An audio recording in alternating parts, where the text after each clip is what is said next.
Dadhood. Modern Dadhood podcast. Oh, is it drum roll?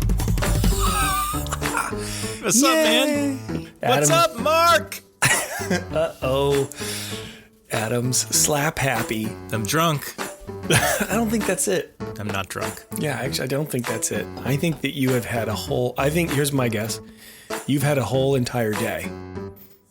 And now this is like what's happening right now is after that whole day has happened. Nailed it. Is that what's going on? You nailed it. And you had a day too. And so did our listeners. They might be having a day right now. I hope we're a good part of their day. Why don't you let folks know what they've chosen to listen to? You have accidentally clicked on Modern Dadhood, an ongoing conversation about the joys, challenges, and general insanity of being a dad in this moment. My name's Mark Checkett. I'm a father, I was going to say. I never say that. We're going to go with it. I'm a father to twin boys who are each 7 years of age. And my name's Adam Flaherty, and I'm also a father, according to my daughter's birth certificates anyway. Prefer to consider myself a dad to two girls who are 11 and 8. This podcast is about fatherhood. It's about parenting, and Mark and I don't claim to be experts in any way, but we do like bringing guests on the show whose experiences are different from our own so we can learn from them. Sometimes they're experts, sometimes they're not, but no matter what, we strive to provide an entertaining conversation for all of us to become better parents. That's an admirable ad-lib, mission for us to be that too. Oh my God, I hate us. Well, listen, why don't we buzz through some of the formalities at the top that we do at the top of the show real quick? Like the fact that you can get this show from like all podcasting platforms, like wherever you listen, Apple, Amazon, Spotify. Hark Audio.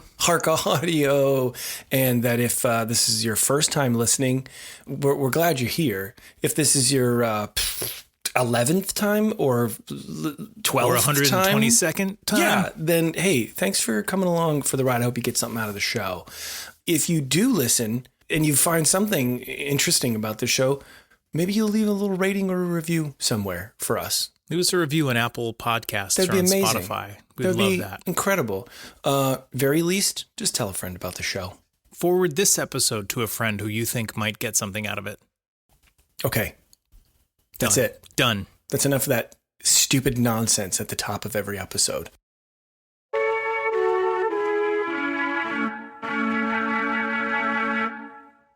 Let's get into the meat of this one today. Big guy. Is it okay that I call you big guy? I've always found big guy to be a little condescending, but it really depends on who it's coming from. Coming from you, I welcome it. Good. We're going to go with it. We have an awesome guest for our listeners today. A gentleman by the name of Soren Poulsen. It was a fantastic conversation. I had a lovely time talking with this gentleman. It took us a while to get this one arranged, but I'm so glad that we did.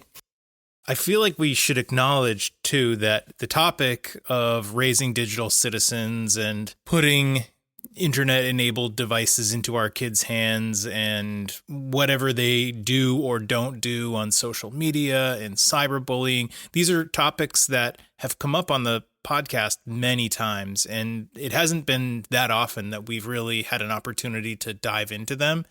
And for me personally, my kids are at an age, 8 and 11, where my 11-year-old is wanting to connect with her friends in that way. And so it's very timely for me. And I would imagine that for our listeners, there are a lot of them who are either dealing with this now or will be dealing with it very soon, or maybe are already experiencing this with their kids and haven't found a way into that conversation with them. Soren is the co-founder of Raising Digital Citizens, which is a pretty awesome organization. We'll get into that stuff a little bit later on. Before we jump into the conversation with Soren, I wanted to ask a question to you. Okay. Did you play video games as a kid? Sure. What was your what was your jam? I mean, I was a classic Nintendo guy, so it was your Super Mario Brothers, your Duck Hunt, your Donkey Kong. I was a Game Boy guy. I liked Alleyway. I liked Paperboy. Alleyway. Yeah, you know Alleyway. What a throwback, dude. That just got me right in the feels. I forgot all about that one. Alleyway is a great game. Dr. Mario. Ooh, yeah. I prefer things that are very simple. So, like when computers kind of came along, were you already off the video game train? I messed around with Wolfenstein 3D a little bit. Oh, hell yeah, dude. Oh, yeah. Why do you ask? Well, I was thinking about it going into this conversation with Soren. We're talking about today's digital landscape being that there is kind of no line anymore between online, offline, and how important the conversations that we will or are or should be having with our kids.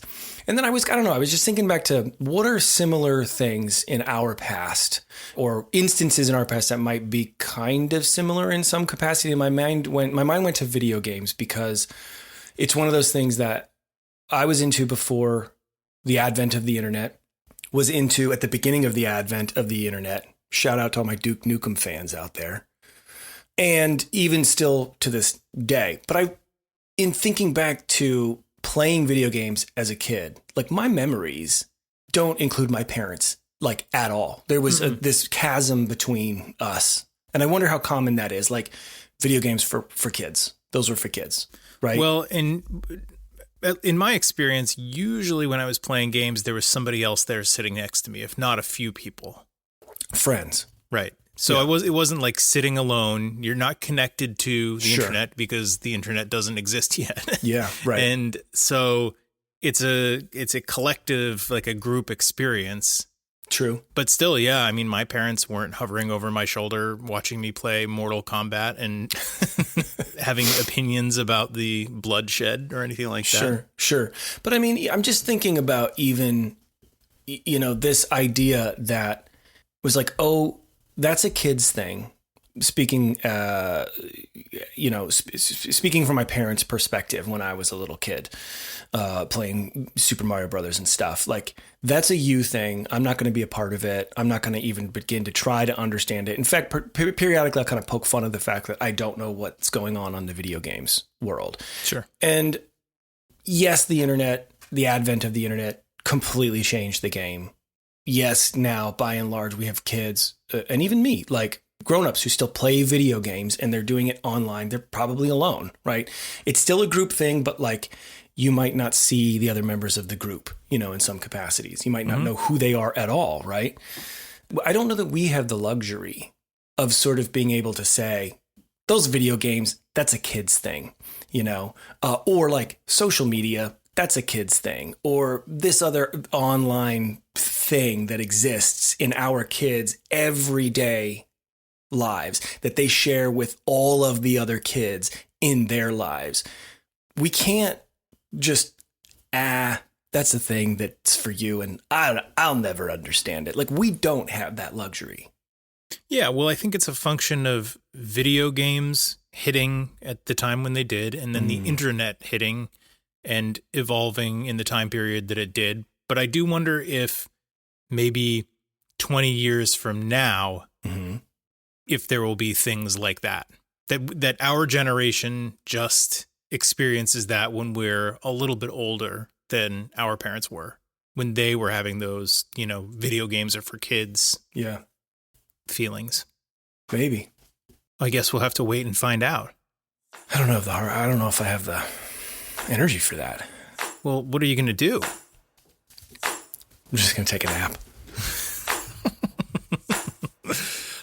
Let's not waste any more of your, my, or our listeners' time. That sounds fair to me. Okay. Roll tape, Mark. Click.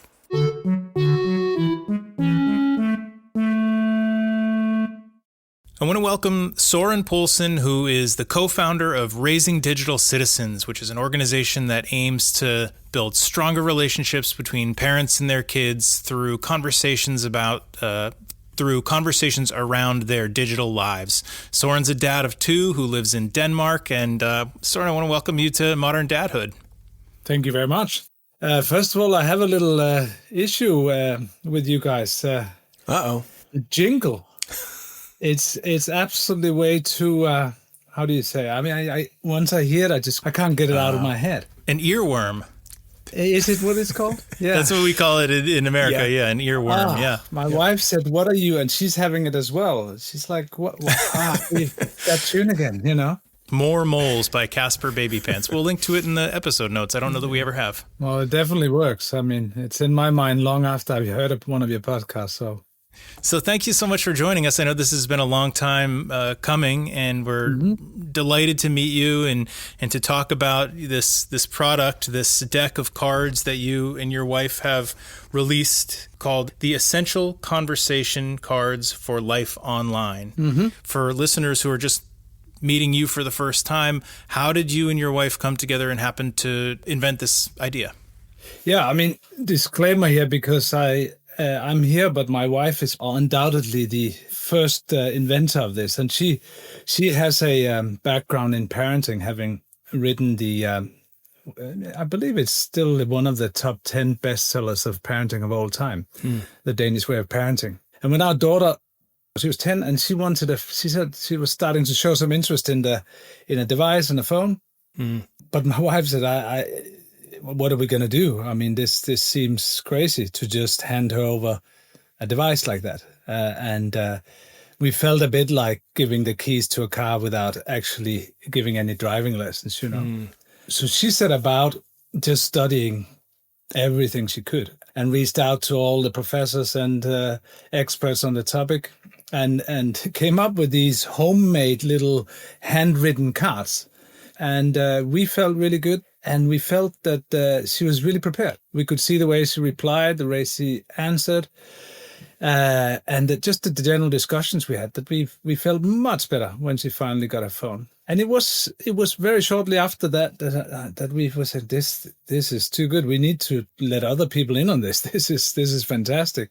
So we decided to try and do it more seriously. And again, my wife primarily was working with a lot of experts to figure out what should we put on these cards, how should we do it, because we didn't want it to be a lesson, and we didn't want it to be, listen, here is Daddy telling you everything you need to know, because in this area, Daddy doesn't know that much. It turns out, right?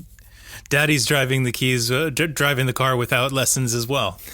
Sometimes it's very true, and so we eventually turned it into this product that you have, and in doing so, and long before we were also, well, why isn't it just happening in schools? But all the research that we came across and the people we talked to were very adamant about one thing, which is the most important thing is the relationship between the child and the parent. It's not what's being taught at school.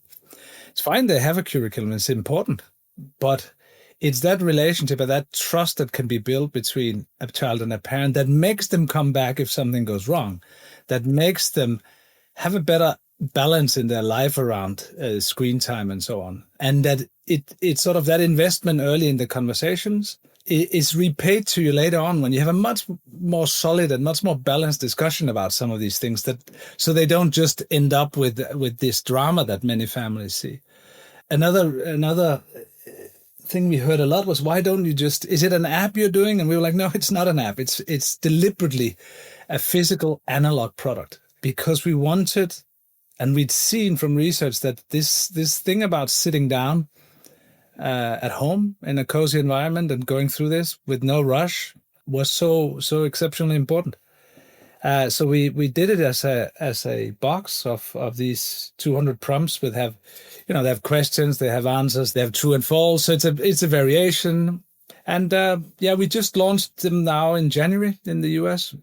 We are just very encouraged by the feedback we get, and that sort of gives us the energy to keep pushing. Yeah, the cards are great. The box is fantastic. The whole design is wonderful. Like, it's this small package. It's beautifully designed. It's colorful. It looks fun. It's not imposing in any way. It's not like, sometimes you go and kind of get games or something at the store and it's, there's a lot to it. Right. And it just does this thing for kids where it sort of like ramps them up and gets them kind of crazy. And this has the whole tone of it is like much more sort of calm and approachable. You had mentioned getting cozy on the couch, and when my kids and I were looking at these cards the first time, it's exactly where we were, on the couch. He was snuggled right up against me, and he's throwing the cards all over the place, which is just normal for our household. Everything gets thrown, but we were having a good time, and it was kind of a vibe. They had a vibe to the whole engagement. Mm-hmm. And I was thinking about like Hugo, and I almost wondered if could you sort of give like a quick high level, maybe like explanation of what Hugo is? Because it feels like it's also sort of intentionally maybe some of the philosophy of it's like embedded into not just the game, but the whole idea of raising digital citizens.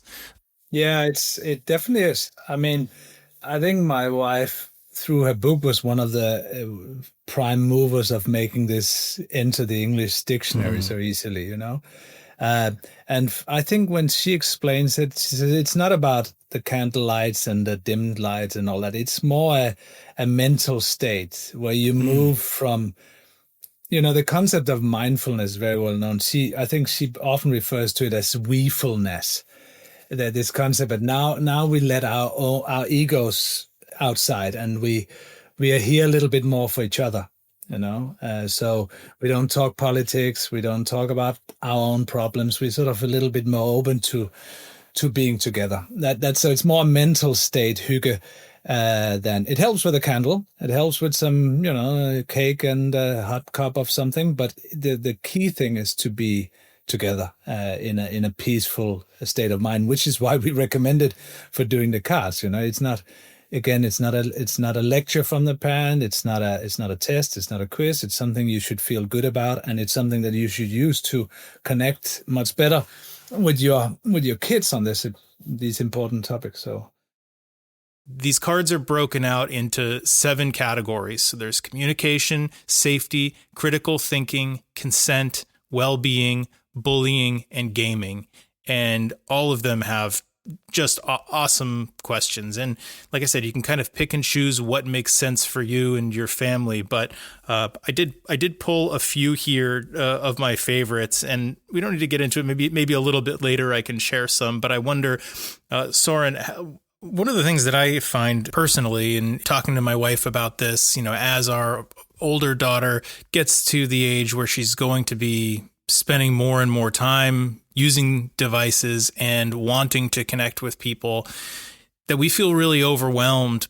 because we don't feel like we are yet prepared to like teach her. Like, yeah, we've been using the internet a long time. We've used social media plenty. We know about cyberbullying and the damage that it can do, but we still don't feel equipped or prepared to sit our daughters down and have a discussion that we feel will prepare them to enter this world in a safe and informed way. Uh-huh. But I think what these cards do, they lower the barrier of entry to that conversation.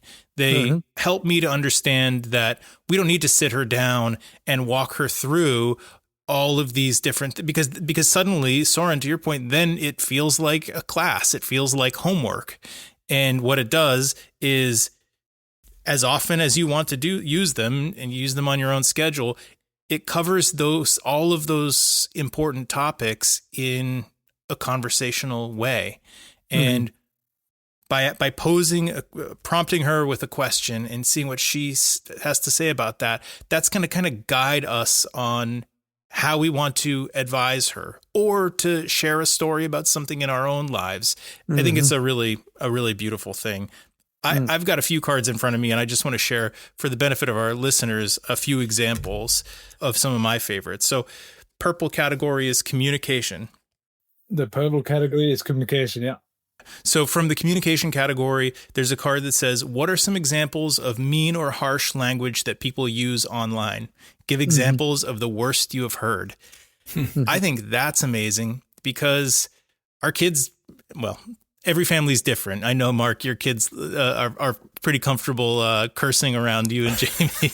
Our girls feel uncomfortable saying curse words or anything that could be offensive around us, probably because they assume that we will punish them for it, or that they'll be reprimanded somehow. This puts you both on an even playing field. And we're saying, you know what, in this context, it's okay. Anything that you want to say, you will not be punished for it. And I think bringing their guard down is another great way to make them feel comfortable and open in having these conversations. One other one that I wanted to call out is from the well-being category. And it's, why can scrolling through social media or watching YouTube feel draining or even bad? And I think that even if they haven't done these things themselves, scrolled through Instagram or scrolled through YouTube, they have an understanding that people do it because they are entertained by it. Even if they don't get the scientific explanation of, what dopamine is and how it affects your brain, they know that people do it and they must do it because they enjoy doing it. But to introduce this idea that it can actually make you feel pretty crummy is important. And then asking them their opinions on why they think that could be the case, again, opens the door to what could be a really fruitful conversation. Yeah, I'm glad you mentioned these two cards because both of them are kind of in different ways examples of how we approach it and try to make it possible to reframe and use it for different age groups. Because take that last one, your first card, sorry. I've had parents talk about that card specifically as an area where they were very surprised how much the kids knew about this already. And they thought, well, this is not appropriate because my kid doesn't have a phone, doesn't know anything about this. Where do they know? And then they said, well, and then a game that I played when I was over at so-and-so, right? And somebody had written this and this. And they were like, what has that, really? And they knew about that. And it's at their level. So it wasn't a swear word. It was just, they were being really like this and this. And it was super sweet, but it was appropriate for them and it was brought out. So they're also prepared when that bar is higher, There's one more card that I did want to bring up. I just don't want to miss the opportunity to do it. And it is from the green category, which is safety. And it says, what are 5 examples of personal information that you shouldn't give away? The younger that kids are thinking about that stuff, like there are real consequences for sharing information that is private to you, right? And on the back, you've listed 5 different things: password, address, social security number, information about your parents, personal information. I mean, they are going to have other ideas too that are equally as good as some of these. And the more they are thinking about that at a younger age, the better protected they'll be for the rest of their life. Because as we know, and as is covered in a lot of these cards, as soon as that information is out there, it's out there. Yeah. I think the safety category, many of them probably have some for little younger kids, but I think therefore it's also a very important category. I think there's also one of the cards says, just ask the child to think about who are the list of their trusted adults if something goes wrong or if they experience something. And it's very important to talk about as well. Do you know who you will speak to if something happens? Obviously, it's always mom and dad and sometimes other family members, friends, parents, or it could be a teacher or somebody else, right? But if they don't know, they may sit on it for a long time and they don't know how to respond. So I'm curious what you might say to somebody who is adverse to using conversation as a tool in the first place, because I start thinking about this from sort of like 2 perspectives. One, there's sort of the typical like dad figure, maybe of like a bygone era, but that like dads are a little bit uncomfortable around like bearing their emotions and having deep conversations. And so I can see sort of from that perspective, it being a little bit of a hurdle, I suppose, for someone like that to get over. But then I also kind of think about it from a different perspective, which I'll admit I fall into this category a little bit. I think about what the landscape of like life is like these days with this blurred line between online and offline. You read these statistics that in some cases are really sad and kind of scary about depression rates being really high for especially even like really young kids, suicide rates, predatory behavior and like violent behavior and all this stuff. And it just seems like it mounts up to this like scary, negative feeling thing. And so I can see that too as being sort of something that stands in the way from the idea of sitting down and having an open and back and forth with your children. So I guess the question really is, what might you say to somebody who sort of sees one or more of those hurdles before even getting into the conversation? I think with many things that are new, we are always a little bit uncomfortable. You know, we if I had said, listen, read this book, it tells you everything. People are comfortable buying a book and putting it on the shelf and never reading it and feeling good about themselves having bought it, So I understand that conversation cards can be a little bit more daunting, but you will get something out of it, even if you just take 2 cards from each category, or you just do 1 category. You will be much better off.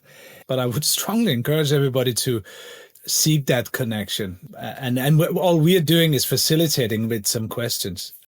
Well, something, Soren, you said a couple minutes ago also made me think about, you said something about deepening a connection between you and your kids. And I mean, that in and of itself, like what a fantastic outcome, and I also feel like, isn't that sort of just the thing that like every one of us wants with someone else, just as a humans, regardless of whatever we're talking about, or to whom we're having the conversation with, that sort of like connection on a deeper level, on a more meaningful level with another human being is really kind of just like, that's kind of what it's all about, right? Yeah, I think that's what it's about. Soren, you mentioned your website, which is raisingdigitalcitizens.com. So for dads and moms listening, if you want to buy some of these conversation cards, which I highly recommend you do, you can go to raisingdigitalcitizens.com, buy them directly through there, or buy them through the link in our episode notes. It's an affiliate link, and so we might make a couple of cents if you do that. No worries either way. Just get your hands on these cards because they're going to make a difference in your life. Just get the cards. Soren, what you and your wife are doing here is important. It's been very successful with my family, and I look forward to continuing to use it with my wife and kids to inspire these important conversations. So thanks for spending some time with us to walk our listeners through what this work is, and look forward to following along and applauding to your success. Well, thank you, Adam. Thank you, Mark. It's been really nice to be on here, and please do me the favor and keep up these great conversations you're having. I enjoy listening to them. Thank you very much. Thank you. Mark Andrew. Mom, I'm coming. Guess what I have for you? What do you have? I have a So That's a Thing Now. Wonderful. That pertains to my family. I hold on. Let me get my wine. Okay. We, my family, my wife and I and our 2 children, have just hit an exciting phase of life. Can I guess what the phase is? Sure. You have 2 children, a little bit older than my kids.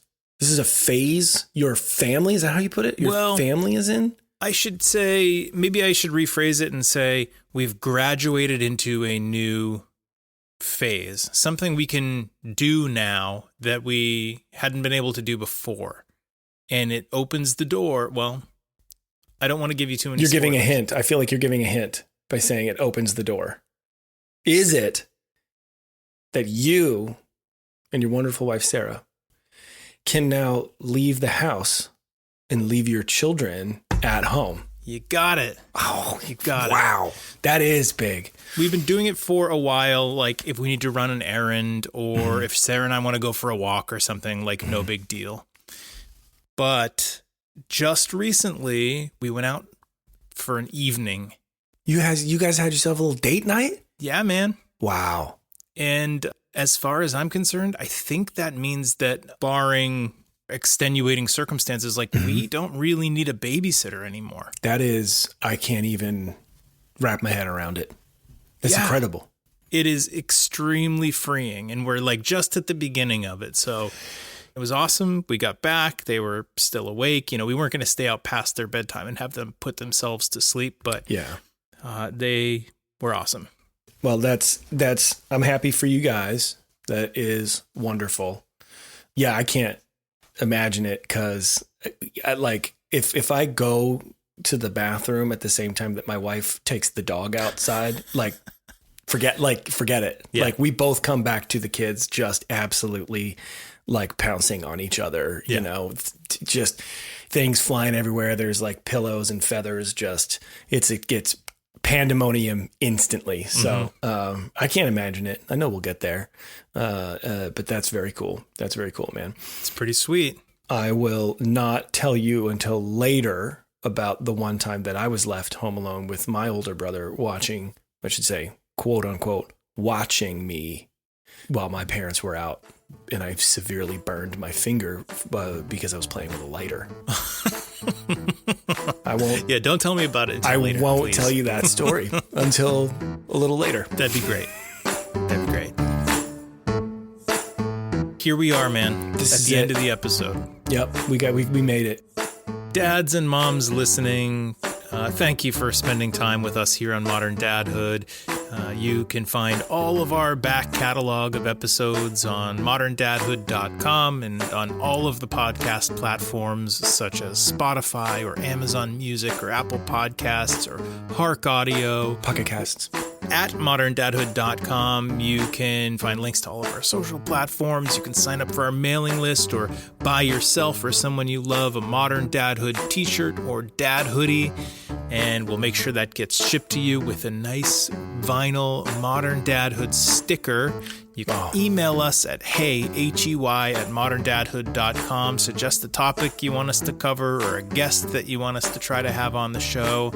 I would just like to say What the else is there, quality of Mark? those stickers. I mean, listen, I have a little travel mug, all right, that has like it's metal, and it has like a faux wood grain like wrap around it, and I put the Modern Dadhood sticker on it.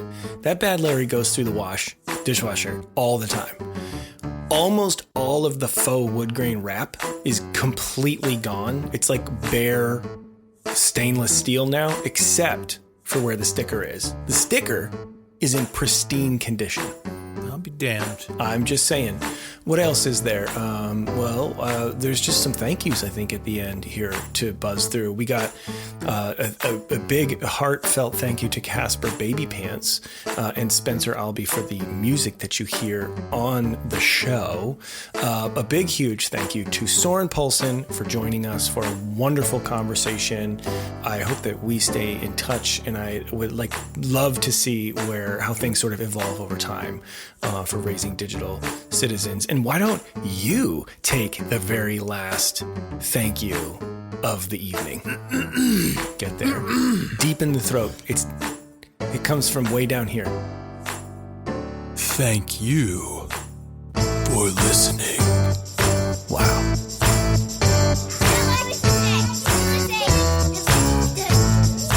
Podcast.